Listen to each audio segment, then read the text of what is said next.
Everyone, আজকে আমি তোমাদের সাথে নিয়ে এসেছি আমাদের আসামের সিগনেচার ডিশ মাছর টেঙা। এই ডিশটি স্পেশালি রুই মাছ দিয়ে বানানো হয়। মানে রুই মাছকে এখানে বলা হয় রহু মাছ। আর টেঙা মানে হলো টক। তো এটা একটা রুই মাছের ট্যাঙ্গি ফিশ কারি। এখানে আমি নিয়ে নিয়েছি জিরে, ধনে আর একটা সিক্রেট ইনগ্রেডিয়েন্ট।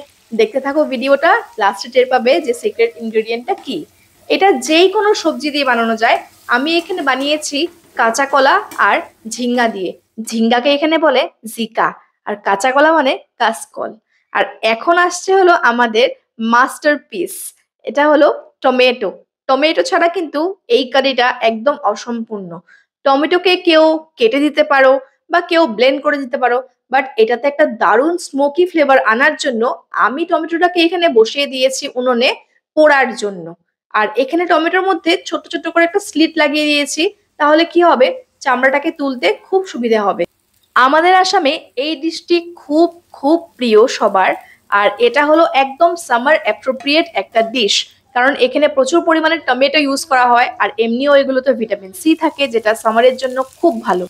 অসমীয়া রান্নার বৈশিষ্ট্য হলো মশলার ন্যূনতম ব্যবহার, কিন্তু সুস্বাদু এবং পেটকেও শান্তি দেয়। আর এদিকে আমি ননস্টিক প্যানে বসিয়ে দিয়েছি অল্প করে তেল। এখানে আমি এখন মাছগুলোকে ভেজে নেব। এই টমেটো পুড়ে দেওয়ার জন্য একটা খুব সুন্দর ফ্লেভার এই রেসিপিটাতে আসে। অনেকে টমেটো পুড়ে দেয়ও না, এটা হলো আমার নিজস্ব টুইস্ট। কারণ আমি চেয়েছিলাম একটা যেন ট্যাঙ্গি ফ্লেভারের সাথে একটু স্মোকি স্মোকি একটা গন্ধও আসে। এই রান্নাটির জন্য রুই মাছ ব্যবহার করছি আমি। তোমরা চাইলে অন্য মাছও ব্যবহার করতেই পারো, কিন্তু এই রান্নাটি কিন্তু অথেন্টিক ভাবে এখানে লোকাল রুই মাছ ব্যবহার করেই করা হয়। নর্থ ইস্টের বাইরে যারা মানুষ থাকে তারা বলে যে আসামের রান্না নাকি তাদের মুখে টেস্ট লাগে না। হতেই পারে, কারণ তারা এত বেশি মশলাদার খাবার খায় যে কম তেল মশলায় রান্না করা পুষ্টিকর খাবার তাদের আর খেতে ভালো লাগে না। তো চলো এবার গ্যাসের ফ্লেমটাকে বন্ধ করে দিলাম। এদিকে আমার মাছ ভাজাটাও হয়ে গেছে। অল্প করে এখন শুধু পেঁয়াজগুলোকে কেটে নেব। পেঁয়াজ এটাতে না দিলেও পারো, কিন্তু আমি অল্প করে এখানে পেঁয়াজ দিচ্ছি যাতে টেস্টটা আরো ভালোভাবে আসে। আর এই রান্নাটির জন্য কিন্তু অবশ্যই করে সর্ষের তেলই ব্যবহার করবে। রিফাইন বা অন্য তেলে এমন টেস্ট কিন্তু পাবে না। এখন এতে দিয়ে দিচ্ছি আমি আদার পেস্ট।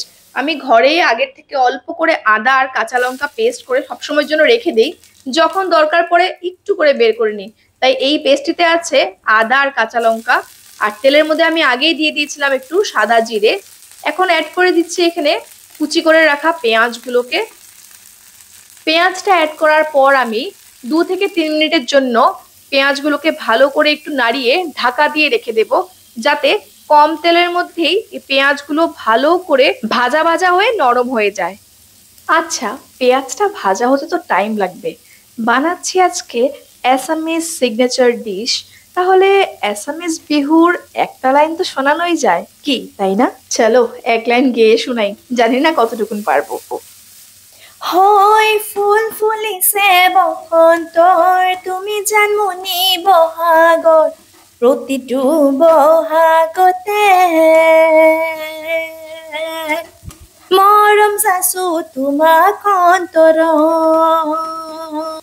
গুণ গুণকে ভোমোৰা ফুলে ফুলে পৰিছে, থোপা থোপে নাহৰ তগৰ ডাল ফুলি ফুলিছে।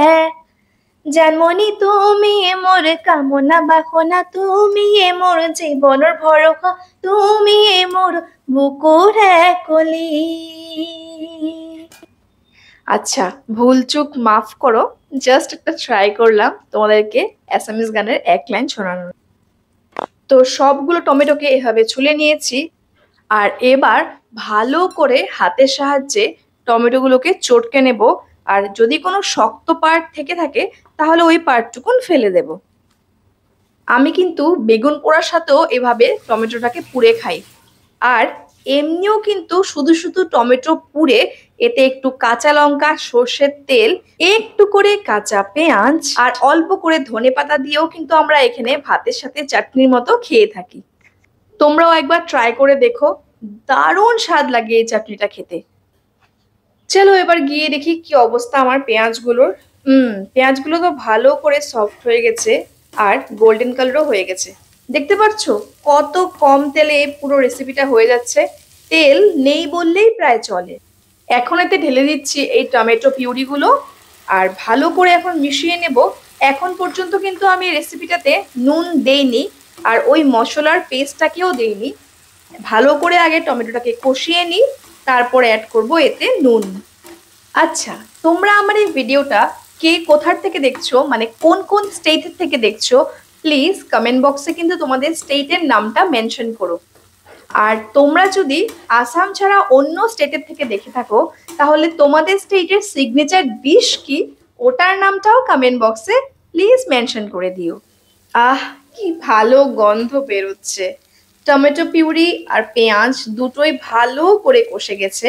এবার আমি এতে অ্যাড করে দেব হাফ টিস্পুন নুন, কারণ মশলাটার মধ্যেও কিন্তু অল্প করে আমি নুন দিয়েছিলাম, তাই নুনটা আমি প্রথমে কমই দেব, তারপরে টেস্ট করে দেখব ঠিক আছে কিনা, এই হিসাবে আমি অ্যাডজাস্ট করে নেব। এবার তোমাদেরকে বলি যে ওই সিক্রেট ইনগ্রিডিয়েন্টটা কি ছিল। ওটা ছিল দুটো তেঁতুলকে আমি ভালো করে চটকে ওটার থেকে রসটা বের করে নিয়েছিলাম, মানে দুটো তেঁতুলের পাল্প। আর তোমরা তেঁতুলের জায়গায় কিন্তু চালতাও ব্যবহার করতে পারো, চালতা আমি পাইনি তাই এখানে আমি দুটো তেঁতুল দিয়েছি।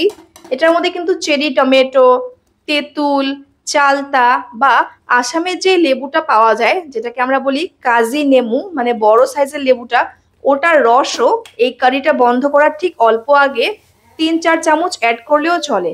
কিন্তু হ্যাঁ, তেঁতুলে একটু বেশি টক হয় তাই আমি এখানে তেঁতুলটাই ব্যবহার করেছি। মশলা ভালো করে কষানো হয়ে গেছে, এতে অ্যাড করে দিলাম আমি 1 কাপের মতো জল। আর এতে এখন দিয়ে দিলাম কাঁচা কলা আর ঝিঙে। আর তোমরা কিন্তু যে কোনো সবজি এখানে ব্যবহার করতে পারো। আমি আলু খাওয়া ছেড়ে দিয়েছি বলে আলুটা দেইনি, আলু দিলে কিন্তু আরো টেস্ট বাড়ে। যখন সবজিগুলো দেওয়ার পর 1 থেকে 2 মিনিট গ্রেভিটা ফুটে উঠবে, আমি এতে অ্যাড করে দেব মাছের টুকরোগুলো। আর মাছের টুকরোগুলো অ্যাড করার পর আরো 4 থেকে 5 মিনিট ঢাকা দিয়ে গ্রেভিটাকে ভালো করে ফুটতে দেব। আর নামানোর শেষে একদম দিয়ে দেব ধনে পাতা। কিন্তু দুঃখের কথা হলো আমি ধনে পাতা দেওয়ার ক্লিপটা নিতেই ভুলে গেছি, so sorry for that. And ready হয়ে গেল এভাবে আমার মাছর টেঙা। এবার আমি গরম ভাত দিয়ে খেতে যাই এই মাছর টেঙা। আর তোমরা ভিডিওটিকে ভালো লাগলে লাইক করে দাও, চ্যানেলটিকে সাবস্ক্রাইব করে দাও, এইভাবেই পাশে থেকো। Bye bye.